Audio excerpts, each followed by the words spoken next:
you everyone. Thanks for your time, and I would like to also thank Mridul and Rajan for joining the session today. We really appreciate your time, Mridul. So we have basically started the session. Focus is on the future of work with the industry leaders, Kirloskar Group. It will be very exciting to know how Kirloskar Group basically have reaching the future of Google Cloud, right? As a host, I would definitely like to thank the gentleman here. Before starting the session, I would like to take a couple of more minutes to set the context for all the folks. See, as we look today, businesses are navigating through a lot of business challenges as well as uncertainties, right? And managing the business continuity is definitely a difficult task. One major factor that determines business continuity amidst these uncertain times is nothing but the companies which are investing on the automation and scalable technologies. Right? The companies, we believe strongly that they are investing on these technologies, are the companies they are growing and innovating. Right? So it's definitely, and at the same time, they are addressing a lot of business challenges what they are facing today. Some of them are really attracting and retaining the talent, effective communication strategies to mitigate supply chain disruptions. Information flow is something which is not very fast between the frontline people, at the same time the corporate users, and finally when you talk about skill gap, learning and development is a continuous engagement or activity at a company level. These are some of the challenges which manufacturing companies are facing. I'm sure Mridul and Rajan would have agreed to that as well. And with that, our whole objective to gather today, people are, we wanted to bring on spotlight today that we have successfully implemented these scalable technologies, right? Is the Google Workspace. Now, what is Google Workspace? Is purely a flexible, innovative, and secured solution for people and organization to create, to connect, and to collaborate as part of a business communication need, right? So, I would like to thank again Mridul and a few words about Mridul to start. Okay. So, Mridul Sharma, who is the Chief Operating Officer of Arka Fincap. He is responsible for building the technology and operations capabilities aimed at bettering client experience through use of digital technologies. He is also responsible for digital capability built out of the Kirloskar Group companies. In his over 20 years of experience in banking and financial services, he has worked across banking technology, infrastructure, cybersecurity and applications, retail banking, credit cards, and general insurance. I would also like to thank Rajan and a few words about him. Rajan driving the Google Workspace business for manufacturing conglomerates. He's passionate about accelerating customers' digital transformation journey and advocating the innovative power of Workspace to make organizations more productive, collaborative, and secure environment. Okay, in his 20 years of industry experience, he has engaged with customers solving their business challenges across employee productivity, engagement, cybersecurity, and also worked in the organizations like Microsoft, Cisco, and Xerox. Now, with that, I would like to start the session in terms of asking few areas to Mridul. With the Kirloskar Group being one of the India's largest conglomerates, as well as one of the oldest companies spanning over a century, can you take us through the company's evolution as well as its inception since 1888 and the business interest towards your. So I think Ammol, everybody sitting here would have heard in Kirloskar. I think some of us also as children we knew that at least in the fields when the water used to be pumped out with these pumps, you could see the name there.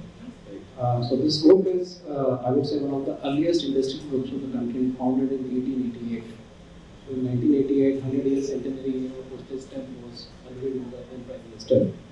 And that was to, again, I would say, celebrate the vision of, I would say, the founder at that point in time, who starting as a bicycle repair entrepreneur, first thought of actually creating a iron plow. And I would say that the earliest examples of private equity funding a startup in 1888, because it was few of the royal families bankrolled that venture for this entrepreneur to actually start making iron plows.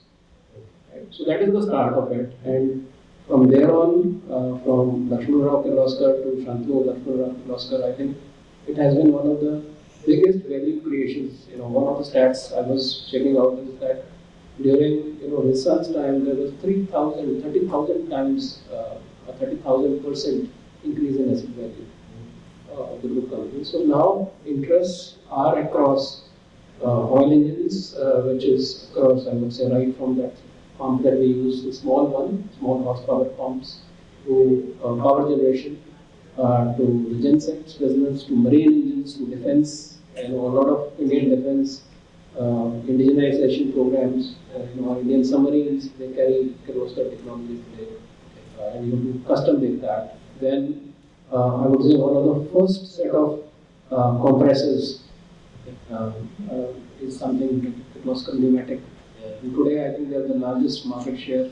Again, on the defense side, there is huge application that happens. Today, all the fighter jets that fly, the aircraft, the trucks that actually put compressed air into that, they're all running Kirloskar compressors. Then to COVID times, that is how we pivot out. They switched completely to actually making small oxygen compressors, because that was the need of the hour. And to the chillers industry in refrigeration and in process cooling. Kirloskar Ferris now actually right from mining to making engine blocks for most of the not Indian but global, so right from our Volvo to our Daimler to Mahindra, so those engine blocks are actually done by Kirloskar Ferris. So the interests are across. But what happens is that when the group has come about over 130 plus years, there's a lot of legacy. With a lot of legacy in the past, the thing was that we are so used to doing this stuff the way we have always done. And what the management is now feeling is that the world is changing too fast, especially in the last 10 to 15 years. We have seen an inflection over the digital wave is being talked of. Because today I think what is being felt is that in the second machine age, the new technologies will be as transformative to society and to the economy as steam engine was. And steam engine first came in the first industrial age. And that is where there is I would say, a big impetus from everybody to make sure that we adapt and change. And that's where I would say 3 years back we went into the financial services business, because it's still something that we require some time to kind of not just our own products but also the open market. And then to use, I would say, an outside-in approach, and that is what I am. I'm an outside-in approach bringer. Because I've been in financial services. Now, what can I contribute to a manufacturing industry? I'm bringing an outside-in approach. That is where we brought in Google Workspace. And saying, guys, now let's break away from what has always been happening, because every company was on some solution. The email side may not be anything for collaboration. So we created our charter and we created our digital objectives. And one of the key objectives for the group that we had, which we identified for us, is to actually provide a very stable and secure collaboration environment. Right? And as the joke went around in 2020 saying, what pushed your digital agenda forward? So when it came in, all that was stuck in the pipelines got cleared. And the timing was very right, because lockdown came in the March of 2020, right? Board meetings, the annual board meetings had to happen after that. So they could see that Arka Fincap is totally operational, and rest everybody was on fixed, where you walk into a room and somebody has to come in to switch on stuff for you to collaborate. That all was not working. That is where things moved. Awesome. Yeah. Awesome. And I think, so when you modernized the IT system, the whole objective was to transform the way people are actually working. And I think that's the reason Workspace has been chosen. But what are the challenges you faced while probably convincing management, convincing the business team, IT? See, the challenges are one is that adaptability or the basic challenge of change management because everybody is used to working in a particular way, right? So everybody says got an office client on the laptop. There is a particular client for the email, and that is what they are very comfortable with, right? So one is that how do you kind of make them comfortable with the new stuff. Second is cost. It has been tough times, so it has to be financially viable for them to do that. So while these are things that the challenges that we have to face, then the point is that how manageability to come in and the usability, and that is what we try to work out, saying that now as long as your employee has a mobile phone and there is a working internet connection, the employee should be completely he should be totally productive wherever. You may be sitting under a tree, but he will be productive. How do you make that possible, and how do you remove any dependencies of some server going down, some wire getting unstuck, and physically an engineer has to go to your data center and take care of something that you can do away with now, and just focus on the end product and move to the product as it is going. Awesome. Rajan, one question connected to this to you, probably can help us understand how the overall industry today are even looking at workspace from a security perspective. Sure. I think there are two things which Mridul mentioned, which most of the people in the room will be able to correlate. One is legacy, right? Manufacturing organizations have a huge legacy when it comes to IT. Second is COVID, right? All 10, 15 years of innovation could happen in 10, 12 months, right? That's what COVID has actually taught us. So let me probably touch upon legacy first, right? So when you talk about security, there are two things to security. One, COVID has ensured that you're taking your data outside the organization because you've started giving access to your data to employees from outside the organization. Now, the data has started actually moving outside your perimeter. Right? Your existing investments on security within your perimeter is not helping it anymore. The second thing is, let me also mention here, one of the biggest attack vectors or threat vectors in most of the organizations is the patchwork, what we still keep doing, right? If we look back in terms of the attacks which has happened, right? Primarily at some point it all points towards the patchwork which is happening on a whole lot of applications which are sitting on your end user desktops or laptops. Now imagine the OS releases a patch, so that has to follow up with the cycles of patches for all the applications which are sitting on your desktops and laptops. That's a huge threat vector. Now compare that to a cloud native solution, right? Where all your applications are rendered through cloud. It's one browser which is windowed to your applications. So imagine you're reducing your threat vector from maybe 40, 50 applications which are running on your laptop or desktop to one single browser which is in your absolute control. Right? That is one. Second thing is, again from an application standpoint, right? We have seen the app modernization which is happening in the last few years, right? Applications which is to be built on certain operating systems. Today, the customers ask is, can I have an application which can run on any device or irrespective of any operating system, right? So that kind of flexibility is what the customers are calling for. So the dependency on an OS or on a platform is coming down, right? So these are two main things that I think from an industry standpoint we have seen a major difference which is happening. Third thing is coming back to platform. Security is all about scale, right? I can never say that, no organization in the world can say that, okay, I am secure, right? I have invested probably multi-million dollars on securing an environment and I can probably get back home and have a peaceful sleep. Nobody is trying to do that, right? So security, we need to understand it's all about scale. Now where does Google bring that scale, right? See, Google has almost 8 products which has got billion plus users. Now, how does that relate to security? Right? Now, imagine the amount of telemetry data what Google is getting from these users. right? In terms of logins, in terms of phishing happening, in terms of spams which are floating around. All these telemetry data are pumped into our ecosystem. Right? Have you ever come across a Google search engine being attacked, or a Google search engine being down because of any attack, or YouTube being down because of any attack? Right? It's the same platform, it's the same infrastructure which is powering Google Cloud and Google Workspace. So that talks about the security what we have built at the core. Right? Now coming back to the end user security, as Mridul mentioned, when they decided to move or take the path of Google Workspace, the few things they also kind of wanted to have it in place while they give access to employees on enterprise data outside the organization, right? Having certain checks in place in terms of what access to be given from which device, from which network, from which IP address, so that we ensure right people are getting access to right data. Right? So these are some of the parameters which organizations in general kind of have put as a baseline when they take the cloud journey from a product perspective.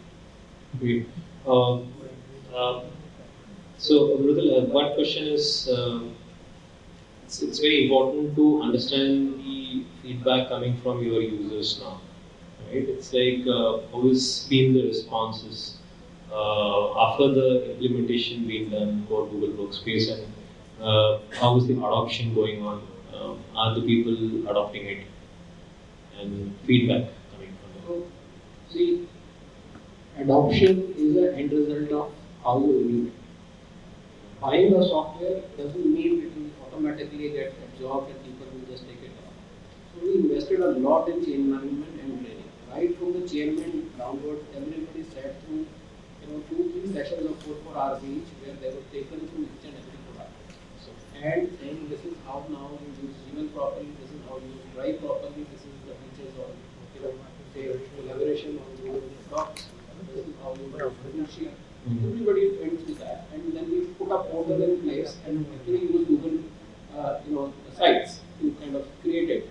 And one example of that is that in the COVID times, we have an in-house doctor who had some information to share.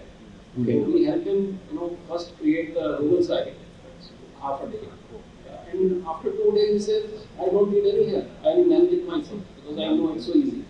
I just have to drag and drop and I put my content in that. So today, all those efforts and continuing efforts, where we also have an internal portal where any training material is available, and with Searce, you guys also we carried out a lot of that training. I think this is one of the best adoptions I've seen in any enterprise, and for a legacy organization, because in 2 to 3 months we were 90% plus on Gmail, and then some people work from home. Now we are 99 plus. Some 1% is people going in and coming out and stuff. I think the biggest challenge was on docs, slides, and sheets, because that is where you have the the Microsoft overhang on that. So today, what we've done is that majority of the people work on slides and docs because we cut out on the other side. Only very heavy users of say Excel or something who have a dependence on that is something we provide. So there also now we have moved past 60% mark of adoption on that. And now every employee who's got this account has got a mobile access. Otherwise, it used to be a selective process because the MDM is built into the OS. So that way, I think yes, we put in the efforts, but the efforts are yielded results. And today, people finally we had to push, but finally, the pivot happened. Today, for example, I'll take example of Kirloskar Group, who had always had 5 servers to manage their local documents and their collaboration things. And they still wanted to go in for that. And we said, why can't you use Drive? So they kind of had certain hiccups on that for 2-3 months. Finally, they understood it. And now they are the biggest user on Drive. Yeah. Right? So now, once they find that this is how it is easy for me to do it, I could be working on my laptop, and the moment I move out, I get the same thing on my mobile, and I can continue doing that. So something that people realize in some time, and even if they are working from home, they are productive fully. Then they take on to it. Correct, because every user today carrying minimum 2 to 3 devices. And Rajan, do you think there are some best practices that we should be aware while moving on workspace, change management, project like this? Yeah, I think like Mridul got out a very important aspect of change management, right?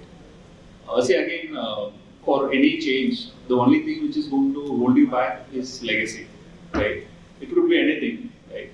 Now, for change management, it is absolutely necessary that the change happens from the top, right? While you have, as an organization, we have taken a decision to move the entire productivity to the next generation platform, right? The change has to reflect from the top. So the top management starts using it, they start giving direction, it will percolate down to the users. It is all about, all of us in this room use WhatsApp. Nobody came and taught us how to use a WhatsApp, right? Before WhatsApp, we were all using SMS. We seamlessly transitioned to using WhatsApp, right? It's the same thing. It is just a mindshare shift. It's just a direction which has to come from the top management. And once the top management starts using it, the rest of the organization seamlessly moves in. While legacy is still hard to lead back, right? There will still be users who still have that stickiness with some of the core products of Microsoft Office like Excel. But the bunch of users, the percentage of users is it's very less. Probably in single digits, right? So there is a whole lot of users, the 80-90% of the users who could be seamlessly moved into Google editors, right? Which is far more convenient, far more collaborative than what people are using. So till the time you experience something new, the legacy always seems to be comfortable, right? You just need to be make yourself a little bit more uncomfortable to get the best of experience going forward. Mridul, how was the experience transitioning 3,000 users? I think that was a time when 3,000 users across all the group companies was post the lockdown started off, right? Oh. So nobody could be met physically, people were at their homes, but we migrated all group companies. So this is across Kirloskar Ferrous, Chillers, Pneumatics, Kirloskar Oil Engines, everybody. Without meeting anybody in a totally remote environment, without any income. We trained them, we moved their, whatever mails had to be moved on from. So somebody was on on-premise Exchange, somebody was on Office 365, somebody was using some other third-party tooling, whatever. So they were all moved seamlessly and they were all made productive in a totally remote environment without any issues. were there any concerns of data loss during migration, which people should and do you think your partners basically have helped you? I know you are wanting to hear it out, but I think both in I would say training and change management, and as well as because this activity was carried out by Searce, I think it was done very well. And I've used all other products also. The major flaw is that it is not about sale of a software. It is making it, getting it implemented properly, providing the training inputs, providing the material, carrying out those trainings, taking the doubts, setting up a help desk, and all that stuff. If you don't do that, then you don't get the results. I think yes, you guys did a good job. If you want to hear that. What's your advice to other organizations of similar scale, similar industries, and they are even thinking today that taking such kind of a change management would be too much of a. So what I would say is that world is changing too fast, and I think everybody says that, and we have been hearing it more, but it's the reality. So now we cannot be comfortable that for 20 years I've been using this way and I will have my life go on that, because we have to keep our eyes and ears open to say that is there something now out there which has really come of age. And for example, in the Google Workspace arena, I watched it for 3-4 years. So every year at the Gartner Symposium in Goa, Google Workspace used to be on the first floor. Yeah. 1 year, second year, third year, I saw it what was happening. And slowly and gradually, I started doing the research saying, how is it standing? And then I could figure out that it is matured now for an enterprise use case. So, because some of these things, so it is more, keeping your eyes open and not just getting, too comfortable saying, this is working and this is what we have used for the last 20 years and this is what we are like. So we should be ready now to make a change where required. And there is a method to it, and if you do it nicely, it happens very, very well. Absolutely. Right? And you reap the benefits of that. Absolutely. Yeah. Great. Rajan, one last question to you. So understanding Google Workspace from a communication collaboration, most of us pretty much are aware of it. What is beyond Workspace when we look at ecosystem as an environment coming from Google Cloud? So if you can throw some light on that. Sure. So I think collaboration as a platform is nothing new, right? It's been there for ages. Only thing is it is evolved from on-premise to a lot of application in on-premise, then to cloud. Now, from an organization perspective, right? Imagine like we have enabled all our employees on a collaboration platform. There are two things which I think there is still more scope for improvisation and innovation. One, traditionally in organizations, right? It's only 20-30% of the, especially in manufacturing, right? There is only 30-40% of the organization which are enabled with IT, right? There is a whole lot of workers, you call it as frontline workers or workers who are on the shop floor. IT has never touched them directly, right? Now, this is the workforce which needs to be given enough focus, right, to bring them onto mainstream IT. Now, how do we do that, right? One, extend those collaboration tools to them in a curated way. They don't need all the functionalities what probably a white collar worker who's sitting in office would need, right? But a curated platform for them to go about doing their day-to-day job. Second thing is almost 90% of the organizations are looking at ways to digitize the existing pen and paper process what they're doing, right? Especially think from a manufacturing plant perspective or from a field perspective. There is a whole lot of data which is coming in, but it is still coming in a very legacy way. There is a pen and paper which is capturing data. Then there is somebody who's trying to collate everything. Then probably somebody is trying to make some sense out of it, right? This entire cycle can go for a month, right? Now imagine a person who's doing a machine inspection on the shop floor.